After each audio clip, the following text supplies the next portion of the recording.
Retirement అవుతున్నటువంటి సోమేశ్వరరావు మిత్రులు, అట్లాగే ఈ సభకు చేసిన ముఖ్య అతిథిగా చేసిన మన ప్రీతమ కలెక్టర్ గారికి, అట్లాగే డిఆర్ఓ గారికి, మన అసోసియేషన్ ప్రెసిడెంట్ వెంకయ్య గారికి కూడా నమస్కారాలు తెలియజేసుకుంటున్నాను. సోమేశ్వరరావు గారు గురించి మనం నేర్చుకోవాల్సింది ఏంటంటే, ఎంతో ఏ ఒత్తిడి వచ్చినా సరే, ఏ పని అయినా సరే కొంచెం నిదానంగా ఆలోచించుకుని మనం కూడా కంగారు పడకుండా క్లారిటీకి వచ్చేటట్టుగా చక్కగా ఎటువంటి పై రిపోర్ట్ పంపిస్తే దాంట్లో లోపాలు లేకుండా కొంచెం జాగ్రత్తగా నిదానంగా మనమే చేయాలని చెప్పని ఎక్కువ టైం తీసుకుని అతను సక్సెస్ అయ్యారు. అతను సక్సెస్ అవ్వడానికి కేవలం ఒక కారణమే అనుకుంటున్నాను. కంగారు పడకుండా రికార్డు అంతా క్షుణ్ణంగా వెతికి ఇటువంటి లోటుపాట్లు లేకుండా చక్కగా జీ సెక్షన్ అంటే ల్యాండ్ ఎక్విజిషన్ అంటే అందరూ భయపడతారు, అట్లాంటి భయం లేకుండా దాంట్లో అతను సక్సెస్ అయ్యాడు.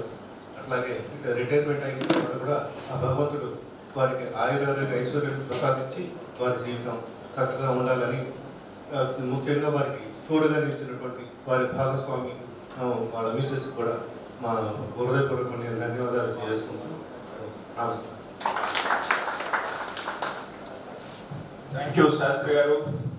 మనం శాస్త్రి గారి గురించి నేర్చుకోవాల్సి ఉంది. రాత్రి 12:30-1 గంట దాకా కష్టపడి పనిచేస్తాడు. 1 గంటకి సైకిల్ మీద ఇంటికి వెళ్తాడు. Is a model for us. Revenue డిపార్ట్మెంట్లో మరి ఒక మాన్యుమెంట్ లాగా శాస్త్రి గారు కష్టపడి పనిచేస్తూ ఉంటారు. Must say thanks to Shastri garu. తర్వాత మన మిత్రుడు చిలకలూరుపేట తహసీల్దార్ని ప్రశ్నించవలసింది. ఈనాటి సోదరుడు సోమేశ్వర్ గారి పదవి విరమణ సందర్భంగా ముఖ్య అతిథిగా వచ్చేసినటువంటి మన గౌరవనీయులు పూజ్యులు మన జిల్లా కలెక్టర్ గారు, జిల్లా మ్యాజిస్ట్రేట్ గారు, శ్రీ కోన విశిష్ట ఐఏఎస్ గారికి, అదేవిధంగా వేదిక ఉన్నటువంటి పెద్దలు డిఆర్ఓ గారు నాగబాబు సార్ గారికి, మరి సోదరుడు సోమేశ్వర్ గారికి, మేడం గారికి, విచ్చేసిన రెవెన్యూ సభ్యులకు, సోమేశ్వర కుటుంబ సభ్యులందరూ ముందుగా హృదయపూర్వకంగా నమస్కారం తెలియజేస్తాను. సోమేశ్వర గారికి చెప్పాలంటే మరి కలెక్టర్ గారికి టైం లేదు కాబట్టి త్వరగా కంప్లీట్ చేసిన బాధ్యత ఉంటుంది. ఏ రోజు కూడా మన పద్నాలుగు చెప్పినట్టుగా సోమేశ్వర తప్ప సోమేశ్వర రోజు ఇంటికి వెళ్ళాలంటే మా ఇంటి మీద వెళ్ళాల్సిందే. సరే, ల్యాండ్ ఎక్విజిషన్స్ ఏదన్నా డిస్ప్యూట్ కేసెస్ లేదు, కలెక్టర్ గారు సీరియస్ అవుతున్నారు, జాయింట్ కలెక్టర్ గారు సీరియస్ అవుతున్నారు, గవర్నమెంట్ అడుగుతుందంటే మనం ఫోన్లో చెప్తేనే అటు మనకి ఇబ్బంది లేకుండా, కలెక్టర్ గారికి మాట్లాడకుండా, ప్రభుత్వంలో ఎటువంటి జిల్లాకి మాట్లాడకుండా కూడా మనం వచ్చే లోపు సార్ మీరు ఇన్ఫర్మేషన్ పంపండి, వచ్చిన తర్వాత సంతకం పెట్టండి సార్, నేను చూసుకుంటాను. అదేందప్ప నేను వచ్చి కూర్చుంటాను ఆదివారం అంటే ఎందుకు సార్ నేను వస్తాను కదని చెప్పాను. ఆ స్కూటీ మీద కాగితాలు తీసుకొచ్చి ఆర్డీఎఫ్ తీసుకొచ్చి ఆర్డీఎఫ్ ఇవ్వటం, మరి ల్యాండ్ ఎక్విజిషన్ సంబంధించిన అన్ని కూడా క్షుణ్ణంగా నిన్నగా మొన్న మరి మినిస్టర్ గారు చెరుకుపేట బైపాస్ రివ్యూ పెడితే కనుక్కున్నాం సోమేశ్వర గారు ఎక్కడ అని చెప్పారు. విజయవాడ వెళ్ళారు. నాకు అయిపోయింది మా పని అనుకున్నాం సార్. యాక్చువల్గా సోమేశ్వర గారికి మా పని అయిపోయింది అనుకున్నాం. సరే, నేను బంగ్లాకి వస్తున్నా, సోమేశ్వర గారు కలెక్టర్ గారు బంగ్లా నుంచి వస్తున్నారు, ప్లీజ్ ఆర్డీ గారు నర్సరీ గారు ప్లీజ్.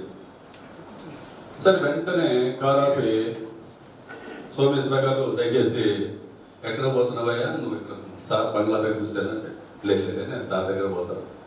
వచ్చే లోపు ఎంత హ్యాపీ అంటే అసలు కరెక్ట్గా మమ్మల్ని ఏమీ అడగదు అసలుకి. అది మా అసలు మొత్తం ఆయన ఫోన్ చేసుకుంటాడు. దీని అంతటి కారణం ఏంటంటే ఆయన చేసే పని అది భయం కాదు. ఇప్పుడు వాళ్ళ మేనమామ గారు చెప్పారు, చిన్నమామ గారు ఎంత కష్టమైనా ఇష్టంతో చేస్తాడు. రెవెన్యూ డిపార్ట్మెంట్ కావాల్సింది కూడా అదే. ఎందుకంటే ఈరోజు ఆయన సీసీఎల్ ఆఫీసర్గా ఉంటే మరి సీనియర్ మోస్ట్ ఆఫీసర్గా ఉండేవాడు.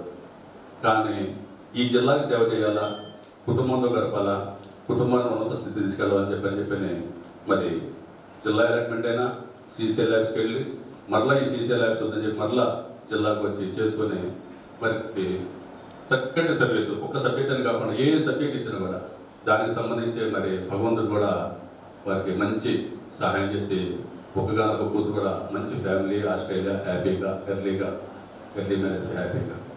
ఎందుకంటే మనం ఎప్పుడు కూడా ఏంటంటే ఈ డిపార్ట్మెంట్ చాలా అదృష్టం. అటెండర్ దగ్గర నుంచి ఐఏఎస్ ఆఫీసర్ వరకు కూడా పనిచేసే డిపార్ట్మెంట్, పేదలకు ముఖ్యంగా. మరి ఈరోజు సోమేశ్వర గారు ల్యాండ్ ఎక్విజిషన్ చేస్తున్నారంటే ఎంతోమంది ముందు పేపర్ చెప్తారు, నా భూములు పోతున్నాయి, నాకు జీవనం పోతుంది చెప్పారు. మరి అదే రైతులు సోమేశ్వరరావు గారు కలెక్టర్ గారిని ఒప్పించి మెప్పించి కొంచెం మంచి ప్యాకేజీ ప్రభుత్వ ధరలు కూడా కల్పిస్తే వాళ్ళు హ్యాపీగా ఫీల్ అయ్యి మంచి మంచి స్థితిలో ఉండేటువంటి కుటుంబాలు చాలా ఉన్నాయి. ఎవరిని కూడా ఎవరి స్టాఫ్ని కానీ ప్రజలను కానీ అధికారులు కూడా చాలా సౌమ్యంగా, మరి ఏ అధికారి వచ్చినా ఆ అధికారి మనస్తత్వానికి అనుగుణంగా మరి ఎట్లా వాళ్ళు ఏ స్టైల్ ఆఫ్ వర్క్ కావాలి ఆ వచ్చిన అధికారికి అని చెప్పిన ఆ స్టైల్ని ఓన్ చేసుకోవడానికి గొప్పతనం. అది మనందరూ కూడా చేత కాదు. మరి ఏదైనా కూడా మరి సోమేశ్వర గారు అప్పుడే ఆస్ట్రేలియా వెళ్ళారు కాబట్టి అందుబాటులో ఉంటారు కాబట్టి సేమ్. ఎందుకంటే కొన్ని ఇటు బైపాస్ కావచ్చు, లేకపోతే అమరావతి అనంతపురం ఎక్స్ప్రెస్ కావచ్చు, లేకపోతే